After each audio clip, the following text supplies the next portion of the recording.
नमस्कार विद्यार्थी मित्रांनो, आपण ना आंतरराज्य संबंधांवर या आधी 2 लेक्चर्स कंडक्ट केलेले आहेत.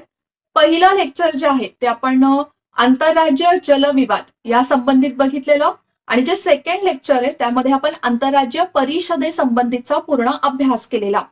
म्हणजेच जे पहिलं लेक्चर बघितलेलं बघा, त्याच्यामध्ये मी तुम्हाला सांगितलं की आंतरराज्य संबंध चांगले टिकण्यासाठी, राज्या-राज्यांमधले संबंध चांगले होण्यासाठी आंतरराज्य संबंध म्हणजेच काय की आपल्या भारताच्या राज्य क्षेत्रामधले जे सगळे राज्य, संघराज्य यांच्यामधलं जे संबंध आहेत ते चांगले राहण्यासाठी हे असे वेगवेगळे घटक किंवा असं विभाजन करण्यात आलं 5 गटांमध्ये आणि त्याच्यानुसार आपल्या संविधानामध्ये काही तरतुदी देण्यात आल्या.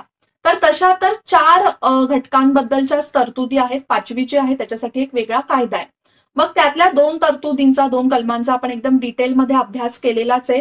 जसं पहिलं लेक्चर आपण बघितलेलं आंतरराज्य जलविवादाबद्दल. मग आंतरराज्य जलविवादाची जी तरतूद आहे ती आपल्याला देण्यात आलेली आहे कलम 262 मध्ये. त्याच्यानुसार संसद आंतरराज्य जलविवाद सोडवण्यासाठी, तंटे सोडवण्यासाठी एखादा कायदा करू शकते. आणि मग आपण तो कायदा सुद्धा बघितलेला, आंतरराज्य जलविवाद लवाद कायदा, आणि त्याच्यानुसार कशा प्रकारे लवादाची स्थापना केली जाते. लवाद जलविवादासंबंधित, पाणी प्रश्नासंबंधित कशा निर्णय देऊ शकते ते सुद्धा बघितलेलं. त्याच्यानंतर आंतरराज्य परिषदासंबंधीची तरतूद आहे ती कलम 263 मध्ये देण्यात आलेली आहे. त्यामध्ये सुद्धा आपण बघितलेलं की आंतरराज्य परिषद स्थापन करण्यात आलेल्या आधी सुद्धा, त्याच्यानंतर 1990 मध्ये स्थापन करण्यात आली. मग आता त्या कशी काम करते, त्याच्यामध्ये कशा प्रकारे स्थायी समिती सुद्धा आहे ते बघितलेलं. ठीक आहे. सो ते 2 लेक्चर्स आपण नीट समजून घेतलेले. आय होप तुम्हाला ते दोन्ही लेक्चर्स समजले असेल. आता राहिलेले 3 घटक, तर त्यामधले जे 2 घटक आहेत त्यांची तरतूद आपल्याला राज्यघटनेमध्ये दिलेली आहे. एक म्हणजे सार्वजनिक कृती, नोंदी राखून ठेवणे, ते अप्लाय करणे. तर हे एक आहे. सो हे आपल्याला आजच्या लेक्चरमध्ये नीट समजून घ्यायचंय. त्याचबरोबर आंतरराज्य व्यापार आणि वाणिज्य, म्हणजेच राज्या-राज्यांमध्ये जे व्यापार चालतं, जे कॉमर्स आहे ते कशा प्रकारे नीट टिकवता येईल त्याची तरतूद सुद्धा देण्यात आलेली आहे. मग राहिला विभागीय परिषदा, हा एक इम्पॉर्टंट पार्ट आहे. याची तरतूद आपल्याला राज्यघटनेमध्ये तशी दिलेली नाहीये, पण याच्यासाठी एक खूप महत्वाचा कायदा आहे. त्याच्यानुसार विभागीय परिषदांची स्थापना केली जाते. त्यालाच आपण झोनल काउन्सिल म्हणून सुद्धा ओळखतो आणि आतापर्यंत बऱ्याच वेळेला आयोगाने त्याच्यावर प्रश्न विचारलेले.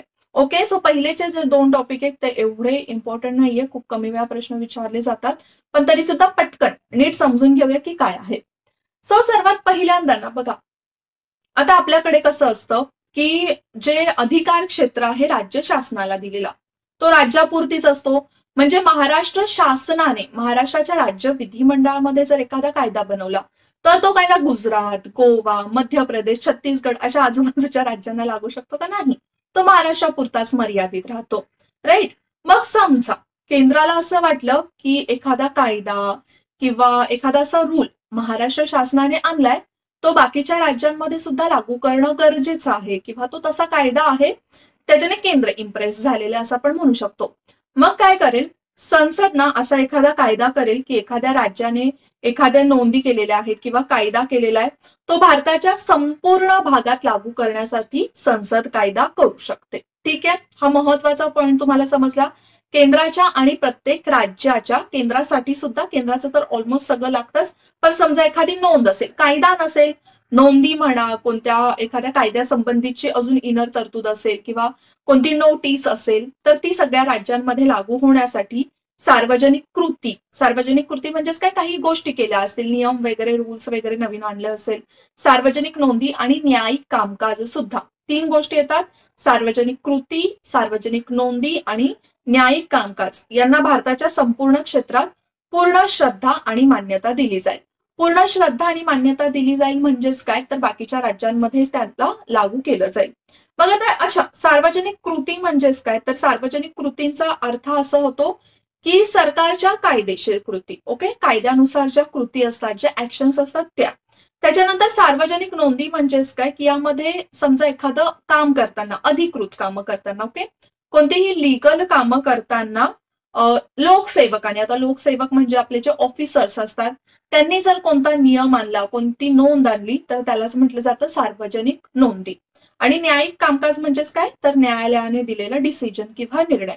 तर हे संपूर्ण क्षेत्रामध्ये, संपूर्ण भारताच्या क्षेत्रामध्ये सुद्धा त्याला मान्यता दिली जाईल अशी एखादी तरतूद आपली संसद करू शकते. बघा, एका राज्यातील कृती, अभिलेख आणि न्यायिक कार्यवाही दुसऱ्या राज्यामध्ये कशा रीतीने साबित केल्या जातील आणि त्यांचा परिणाम कसा ठरवला जाईल हे कायद्याद्वारे ठरवण्याचा अधिकार संसदेला देण्यात आलेला आहे. म्हणजे संसद ठरवेल की अच्छा ठीक आहे, महाराष्ट्राने हा एखादा कायदा केला आहे किंवा महाराष्ट्राने एखादी कृती केली आहे, एखाद्या कायद्याच्या अंमलबजावणीसाठी कोणतं ऍक्शन घेतलेली आहे, तर त्याच पद्धतीची ऍक्शन बाकीच्या राज्यांमध्ये कशा प्रकारे लागू होईल, त्याच्यामध्ये पाहिजे तर थोडंसं मॉडिफिकेशन करून सुद्धा केंद्र तशा प्रकारचा एखादा कायदा संमत करू शकते. ठीक आहे. आणि ना त्याच बरोबर भारताच्या राज्य क्षेत्रातील कोणत्याही न्यायालयाने, इथे लक्षात ठेवा, आपण इथे न्यायिक कार्यवाही सुद्धा म्हणतोय ना. ओके. मग समजा एखाद्या न्यायालयाचा निर्णय आहे, एखाद्या न्यायालयाची नोंद आहे, तर ती सुद्धा भारताच्या इतर न्यायालयांमध्ये सुद्धा तशीच मान्यता मिळावी अशी तरतूद सुद्धा आपलं केंद्र शासन म्हणजेच संसद करू शकते. पण त्याला थोडंसं लिमिटेशन आहे. आता काय लिमिटेशन आहे? आपल्याकडे बघा 2 प्रकारचे न्यायालय असतात. एक असतात दिवाणी न्यायालय आणि फौजदारी न्यायालय. दिवाणी म्हणजेच सिव्हिल, फौजदारी म्हणजेच क्रिमिनल. क्रिमिनल म्हणजेच काय म्हणतो आपण, जे क्रिमिनल ऍक्टिव्हिटीज असतात, खून वगैरे करणं, ते सगळं काय, चोरी वगैरे क्रिमिनल ऍक्टिव्हिटीज. आणि सिव्हिल म्हणजेच काय, तर प्रॉपर्टीज वगैरे कंपनीशी रिलेटेड ज्या गोष्टी असतील त्या सिव्हिल गोष्टी आहेत. मग सिव्हिल म्हणजेच दिवाणी कायद्यांविषयी किंवा दिवाणी न्यायालयाने जे काही अंतिम निर्णय दिलेले असतील त्यांच्या राज्यक्षेत्रामध्ये, तर ते भारताच्या राज्यक्षेत्रात कुठेही लागू करण्याचं किंवा कुठल्याही न्यायालयाने ते फॉलो करण्याचं संसद सांगू शकते, तसा कायदा काढू शकते. पण सेम फौजदारीसाठी लागू होत नाही. ठीक आहे. फौजदारी जे काही निर्णय असतात ते देशभरामध्ये किंवा प्रत्येक राज्यातल्या न्यायालयाने फॉलो केलेच पाहिजेत असं अजिबात नाहीये. हे फक्त दिवाणीच्या बाबतीत आहे, दिवाणी निर्णयांच्या बाबतीत आहे. सो आपण हे बघितले की सार्वजनिक कृती, नोंदी, न्यायिक कार्यवाही कशा प्रकारे संसद कोणकोणत्या मॉडिफिकेशन्स करून पूर्ण देशामध्ये वेगवेगळ्या राज्यांसाठी लागू करू शकते. अच्छा, मग तुमच्या मनात असा प्रश्न निर्माण झाला आहे का की संसद असं का करेल की एखाद्याने राज्याने केलेला त्या राज्यासाठीचा कायदा असेल, कृती असेल, तर ती इतर राज्यांमध्ये का लागू करावी? तर बघा, संसदेला असं वाटलं की हा एखादा कायदा, एखादी कृती ही बाकीच्या राज्यांमध्ये पण जर लागू केली तर तिथे सुद्धा चांगला इम्पॅक्ट पडू शकतो. आणि जर असं झालं ना तर एक आपण म्हणू शकतो पॅरलल गोष्टी किंवा पॅरलल जे कायदे आहेत ते सुद्धा आपल्या राज्यभरामध्ये लागू होतील. बघा, तुम्ही ना कित्येक वेळा वाचत सुद्धा असाल, जर प्रॉपर एक करंट अफेअर्स तुम्ही नीट फॉलो करत असाल तर बऱ्याच वेळेला बघा, एखादं राज्य शासन किंवा त्या राज्याचं विधिमंडळ समजा एखादा नवीन कायदा आणायचा असेल आणि तो इतर राज्यांमध्ये सुद्धा लागू असेल, मग ती संसद राज्य काय करतं की त्या इतर राज्यांचे कायदे सुद्धा चाळून बघते आणि थोडंसं ना त्याच्याच बेसिसवर त्यांच्या राज्यामध्ये सुद्धा कायदा बनवते. जसा आपल्याकडे बघा एक 2 आपत्त्यांचा कायदा होता, तर त्याच बेसिसवर ना बऱ्याचशा राज्यांनी, जसं आसाम वगैरे या राज्यांनी सुद्धा तो कायदा लागू केलेला आहे. ओके. मग हे झालं सार्वजनिक कृतींशी संबंधित. आता आपण बोलूया ते म्हणजे आंतरराज्य व्यापार, वाणिज्य आणि संचाराकडे. तर ही जी सगळी तरतूद आहे ना, व्यापार, वाणिज्य, संचारासंबंधीची, ती आपल्याला देण्यात आलेली भाग 13 मध्ये, कलम 301 ते 307 मध्ये. सर्वात पहिलं जे कलम आहे ना इथे, कलम 301, त्याच्यामध्ये असं दिले की भारताच्या राज्य क्षेत्रात सर्वत्र व्यापार, वाणिज्य, संचार करण्याचा स्वातंत्र्य असेल सगळ्यांना. ठीक आहे. म्हणजे सिमिलर एक गोष्ट दिली आहे, जशी बघा आपल्या मूलभूत अधिकारांमध्ये देण्यात आलेली तशीच आहे. पण इथे काय दिलेलं आहे की आंतरराज्य व्यापार, वाणिज्य सगळ्यांना समान अधिकार मिळणार आहेत, सगळ्यांना समान स्वातंत्र्य आहे. पण आता आपल्याला कलम 301 मध्ये तर देण्यात आलेले की मुक्त असं स्वातंत्र्य आहे व्यापार, वाणिज्य वगैरे सगळं करण्याचा, संचार करण्याचा. पण तिथेच पुढची जी कलम आहेत ना, कलम 302, कलम 303, कलम 304 आणि कलम 305, याच्यामध्ये ना काही बंधनं घालण्यात आलेली आहेत. ओके. अच्छा, हा बंधनं घालण्याचा अधिकार कोणाला देण्यात आलेला आहे? तर बंधनं घालण्याचा अधिकार सुद्धा संसदेलाच देण्यात आलेला आहे. त्यातल्या ना काही छोट्या छोट्या महत्वाच्या बंधनांचा सुद्धा आपण अभ्यास करूया. कलम 302 मध्ये असं दिलंय की संसदेला कायद्याद्वारे राज्यातील किंवा देशातील राज्यांतर्गत जे व्यापार आहे, वाणिज्य आणि संचार आहे, यांच्या स्वातंत्र्यावर सार्वजनिक हितार्थ आवश्यक असतील असे निर्बंध घालता येतील. म्हणजेच ना, संसदेकडे एक योग्य रिझन असेल की आम्ही सार्वजनिक हितासाठी, लोकांच्या हितासाठीच किंवा त्या राज्यांच्या हितासाठी काही व्यापारांवर किंवा काही संचारांवर बंदी घालू शकतो आणि त्याच्यानुसार संसद तरतूद करू शकते. मग ती जी तरतूद आहे ती कशात देण्यात आलेली आहे? कलम 302 मध्ये. कलम 301 मध्ये काय दिले की पूर्ण स्वातंत्र्य, कुठेही व्यापार करू शकतो, कुठेही संचार करू शकतो. कलम 302 मध्ये तिथेच काय दिले की संसद या व्यापारावर आणि संचारावर सार्वजनिक हिताच्या कारणावरून बंधनं आणू शकते. ठीक आहे, मग ती कोणतीही सार्वजनिक कारणं असू शकतात. त्याचबरोबर संसद एका राज्याला दुसऱ्यापेक्षा अग्रक्रम देऊ शकत नाही किंवा त्यात भेदभाव करू शकत नाही. ओके, जर समजा संसदेने असा निर्णय घेतला तर संसद असं बघायला नको की बाबा एका राज्याला दिला अधिकार की तुम्ही कुठेही संचार करा, मग समजा एखाद्या गोष्टीबद्दल असेल, एखाद्या वस्तूबद्दल असेल स्पेसिफिक, आणि तिथेच दुसऱ्या राज्याला तीच वस्तू विकण्यापासून जर बंदी घालत असेल, म्हणजेच काय, इथे संसद बायस होईल ना. मग तसं झालं नाही पाहिजे. सगळ्यांना समान आपण म्हणू शकतो की एक प्रकारे बिहेवियर केलं पाहिजे सगळ्यांबरोबर. आणि जर संसद तरतूद करते तर ती सुद्धा योग्यरित्या करण्यात आली पाहिजे, भेदभाव होऊ नये म्हणून. ठीक आहे. प्लस संसद ना अजून एक गोष्ट करू शकते. आता इथे आपल्याला दिले कलम 302 मध्ये की संसद भेदभाव करू शकत नाही, पण संसद एका रिझनमुळे भेदभाव करू शकते. आपल्याला अपवादच मिळत जातात त्याच्यामध्ये. कधी भेदभाव करू शकते की माल टंचाईतून उद्भवणारी परिस्थिती हाताळण्यासाठी आवश्यक असल्यास असा भेदभावपूर्ण कायदा संसदेस करता येईल. ठीक आहे. आता हे कसं आहे, समजा जवळजवळची दोन कोणती तरी राज्य आहेत. ओके, जवळजवळची राज्य आहेत. अच्छा, समजा महाराष्ट्रामध्ये तूर नेहमी खूप जास्त उत्पादित होते. तूर डाळ माहितीये ना तुम्हाला, तर तुरीचं उत्पादन खूप जास्त होतं. पण एक वर्ष असं आलं, दुष्काळ पडलं किंवा पाऊस असा पडला की ज्याच्यामुळे तुरीचं उत्पादन झालं नाही. मग महाराष्ट्रामध्ये खूप टंचाई आली. ठीक आहे.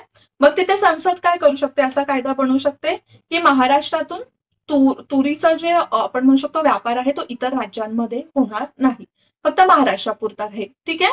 सो असे आता वेगवेगळे रिझन्स असू शकतात की अन्न टंचाई आहे, माल टंचाई आहे, त्याच्यामुळे हा भेदभाव केला जाऊ शकतो. ओके. त्याच्यानंतर कलम 304 मध्ये असं दिले की राज्य विधिमंडळाला अन्य राज्यातून आयात केलेल्या मालावर, राज्यात उत्पादित केलेल्या मालावर लावण्यात येणाऱ्या करासारखे व त्या इतके कर लावता येतील. हा अधिकार कोणाला दिलाय? प्रत्येक वेगवेगळ्या राज्य विधिमंडळाला. ज्या वेळेला एखादं राज्य दुसऱ्या राज्यातून वस्तू आयात करतंय तर त्याच्यावर टॅक्सेस किंवा करासारख्या काही गोष्टी ज्या आहेत तर त्या लावू शकतं. ठीक आहे. हा अधिकार कोणाला देण्यात आलेला आहे लक्षात ठेवा कलम 304 नुसार, तर ते म्हणजे राज्य विधिमंडळाला. एकदम सिंपल आहे बघा. ही जी दोन गोष्टी आपण बघितलेल्या, सार्वजनिक नोंदीकृती आणि न्यायालयीन कार्यवाही, त्याच्यामध्ये एवढं काहीच नाहीये लक्षात ठेवण्यासाठी. सारखं फक्त नोंदी ठेवायच्यात. आणि बाकीचं पुढे कलम 301 ते 307 मध्ये कशा संबंधित तरतुदी आहेत की भारतभर जे काही व्यापार संचार होतो तर त्या संबंधितचं स्वातंत्र्य देण्यात आलेलं आहे. आणि पुढेच कलम 302 मध्ये असा तरतूद टाकण्यात आलेली की संसद त्याच्यावर बंधन आणू शकते सार्वजनिक हितासाठी. त्यानंतर जसं समजा राज्यांतर्गत व्यापार, वाणिज्य किंवा संचार यांच्या स्वातंत्र्यावर सार्वजनिक हितार्थ आवश्यक असतील असे निर्बंध घालू शकते. मात्र विधानसभेत हे विधेयक राष्ट्रपतींच्या संमतीने मांडावे लागते. ओके, ज्यावेळेला असं विधेयक मांडलं जातं तर त्यात आधी त्याच्यासाठी राष्ट्रपतींची संमती लागते. मग जर परीक्षेला तुम्हाला विचारलं गेलं की राष्ट्रपतींची संमती कोणकोणत्या विधेयकासाठी लागते, तर या विधेयकासाठी सुद्धा राज्यांतर्गत व्यापार, वाणिज्य हे विधेयक जर मांडायचं असेल, जर बंधनं आणायची असतील व्यापारावर, तर त्याच्यासाठी राष्ट्रपतींची संमती लागेल. बघा, कारण की इम्पॉर्टंट आहे ना. आपण जर समजा एखाद्या राज्यातून कोणती वस्तू मागवतोय, त्याच्यावर बंधनं आणतोय, तर एक प्रकारे त्या राज्याचं कुठे ना कुठेतरी नुकसान होणार आहे. आणि ऑब्व्हियसली सगळ्या राज्यांचं भलं बघणं हे आपलं मेन राज्यघटनेचं आपण म्हणू शकतो पायाच आहे ना तो. की असं आहे का की एकाला कमी लेखणार, दुसऱ्याला जास्त लेखणार, तसं नाहीये. ठीक आहे. त्याच्यामुळे राष्ट्रपतींची संमत लागते. आणि कलम 305 मध्ये राज्य मक्तेदारीची तरतूद आहे. अच्छा, राज्य मक्तेदारीची तरतूद म्हणजेच काय की काही गोष्टींच्या बाबतीत स्पेसिफिकली ते राज्यच निर्णय घेऊ शकतं. जसं संसद किंवा राज्य विधिमंडळ नागरिकांना पूर्णता किंवा अंशतः वगळून स्वतःच एखादा व्यापार, धंदा, उद्योग किंवा सेवा चालवण्यासाठी कायदा करू शकते. ठीक आहे. म्हणजेच राज्य शासनाच्या अंतर्गत, केंद्र शासनाच्या अंतर्गत फक्त काही असे व्यापार आहे की तेच करू शकतात, नागरिक करू शकत नाही, असा सुद्धा एखादा कायदा करू शकते. ओके, सो आय होप तुम्हाला हे समजलं असेल. त्यानंतर एकदम महत्वाचा पॉइंट येतो ते म्हणजेच विभागीय परिषदा. विभागीय परिषदांनाच आपण झोनल काउन्सिल म्हणून ओळखतो. काय तर झोनल काउन्सिल म्हणून ओळखतो. आता या झोनल काउन्सिलवरनं आयोगाने अनेक वेळा प्रश्न विचारले, कधी जोड्या लावांमध्ये, कधी सदस्यांवर, कधी रचनेवर प्रश्न विचारलेलेच आहेत, त्यामुळे तुम्हाला ते लक्षात ठेवायचंच आहे. मग आता एवढं इम्पॉर्टन्स जर विभागीय परिषदांना आहे, तर ही नक्की कोणत्या प्रकारची संस्था आहे? ही घटनात्मक संस्था आहे का? नाही, ही घटनात्मक संस्था नाहीये. घटनेमध्ये विभागीय परिषदेबद्दल काहीच तरतूद देण्यात आलेली नाहीये. ही एक वैधानिक संस्था आहे. कशी संस्था आहे? वैधानिक. अच्छा, वैधानिक संस्था किंवा स्टॅच्युटरी बॉडी याचा अर्थ काय होतो की ही जी संस्था आहे ती एखाद्या कायद्यानुसार स्थापित करण्यात आलेली आहे. मग विभागीय परिषद जी आहे ती राज्य पुनर्रचना कायदा 1956 नुसार स्थापन करण्यात येतात. आता इथे काय विभागीय परिषद एक नाही, विभागीय परिषद आहे. मग या कायद्यानुसार ना आपल्या देशाचे 5 भागांमध्ये विभाजन करण्यात आलं. किती? तर 5 भागांमध्ये विभाजन करण्यात आलं. जसं पूर्व, पश्चिम, उत्तर, दक्षिण आणि मध्य असे 5 भाग करण्यात आले आणि त्या भागाची एक एक विभागीय परिषद. अशा टोटल झाल्या 1956च्या कायद्यानुसार 5 विभागीय परिषदा. आता ज्यांनी ऑलरेडी विभागीय परिषदांचा अभ्यास केला ते म्हणतील मॅम 5 नाही 6 विभागीय परिषदा आहेत आता. हो, 6 विभागीय परिषदा आहेत, पण आधी 5 विभागीय परिषदांचा अभ्यास करूया. 6वी मी तुम्हाला पुढे सांगते. ठीक आहे. मग आता जसं मी तुम्हाला सांगितलं की या 5 विभागीय परिषदा स्थापन करण्यात आल्या. अच्छा, मग 5 विभागीय परिषदा या स्थापन तरी का करण्यात आल्या? तर एक ना त्या विभागाला असं आपण म्हणू शकतो की काम देण्यात आलं की ते विभागीय परिषदांमध्ये एकमेकांबरोबर डिस्कशन करतील, आपापल्या राज्याचे प्रॉब्लेम्स किंवा आपापल्या राज्यामध्ये कशा प्रकारची कामं चालतायत. ओके, त्यानुसार काय होणार आहे की सगळ्या राज्यांमध्ये जरी किती वेगळेपणा असेल किंवा आपल्याला बऱ्याच वेळेला भाषावाद, जातीवाद, भरपूर गोष्टींमध्ये डिफरन्सेस पण दिसून येतात. मग हे डिफरन्सेस वेगळे करून राज्यांमध्ये ऐक्य निर्माण व्हावं त्याच्यासाठी विभागीय परिषदा काम करतात. किंवा समजा एखादा मोठा प्रकल्प असेल जो अनेक राज्य मिळून एकत्र असणारा प्रकल्प आहे, मग तो यशस्वी करण्यासाठी, सक्सेस पर्यंत पोहोचवण्यासाठी या विभागीय परिषदांची खूप मदत होते. का? कारण की एका विभागामध्ये जेवढे राज्य आहेत, आता समजा आपला महाराष्ट्र कोणत्या विभागामध्ये आहे? पश्चिम विभागामध्ये. मग याच्यामध्ये कोणकोणते राज्य आहेत? गुजरात, महाराष्ट्र, गोवा, दादरा नगर हवेली, दमण दीव हे विभाग आहे पूर्ण. ओके, मग हे एकमेकांशी डिस्कस करतील की कशा प्रकारे कोणता प्रकल्प योग्य प्रकारे आपल्याला पुढे घेऊन जाता येईल. ओके, म्हणजेच काय प्रत्येक राज्याचा यामध्ये फायदाच आहे. सो हेच मोटिव्ह होतं विभागीय परिषदा स्थापन करण्याचं. मग आता विभागीय परिषदा स्थापन तर केली, पण याची रचना कशी असेल? कोण कोण असतील याच्यामध्ये? तर विभागीय परिषदेमध्ये 5ही विभागीय परिषदांचे अध्यक्ष असतात केंद्रीय गृहमंत्री. लक्षात ठेवा, केंद्रीय गृहमंत्री. जर आपण बरेचसे असे बॉडीज बघितल्या, संस्था बघितल्या, तर त्याचे अध्यक्ष आपले पंतप्रधान असतात. पण विभागीय परिषद त्याच्यासाठी एक अपवाद आहे. याचे जे अध्यक्ष असणार आहेत ते असणार आहेत केंद्रीय गृहमंत्री. प्लस यामध्ये कोण कोण सदस्य असतात? तर विभागातील सगळ्या राज्यांचे मुख्यमंत्री आले. त्यानंतर प्रत्येक राज्याचे 2 इतर मंत्री सुद्धा, प्रत्येक राज्याचे मुख्यमंत्री प्लस इतर 2 मुख्यमंत्री असतील. मग ते राज्याकडून ठरवलं जाईल आणि केंद्रशासित प्रदेशाचा प्रशासक. जर केंद्रशासित प्रदेश असेल त्या विभागामध्ये तर त्या प्रदेशाचा प्रशासक सुद्धा असतो. ठीक आहे. त्याचबरोबर ना उपाध्यक्ष म्हणून सुद्धा एक पद असतं. मग उपाध्यक्ष पदावर कोण असतं? तर ना आळीपाळीने एक वर्षासाठी जे राज्याचे मुख्यमंत्री असतात ना विभागातले, त्याचे आळीपाळीने एक वर्षासाठी उपाध्यक्ष असतात. अध्यक्ष तर ऑलरेडी आपल्याला माहितीये गृहमंत्री असतात. राईट. मग आता राज्य पुनर्रचना कायदा 1956 नुसार ज्या विभागीय परिषदांची स्थापना करण्यात आली त्या विभागीय परिषदा ह्या आहेत. 5 विभागीय परिषदा: उत्तर विभागीय परिषद, मध्य विभागीय परिषद, पूर्व विभागीय परिषद, पश्चिम विभागीय परिषद आणि दक्षिण विभागीय परिषद. ओके, सो तुम्हाला या प्रत्येक परिषदेमध्ये कोणकोणते राज्य आहेत आणि त्याचं मुख्यालय, हेडक्वार्टर्स कुठे आहे ते सुद्धा माहित असणं गरजेचं आहे.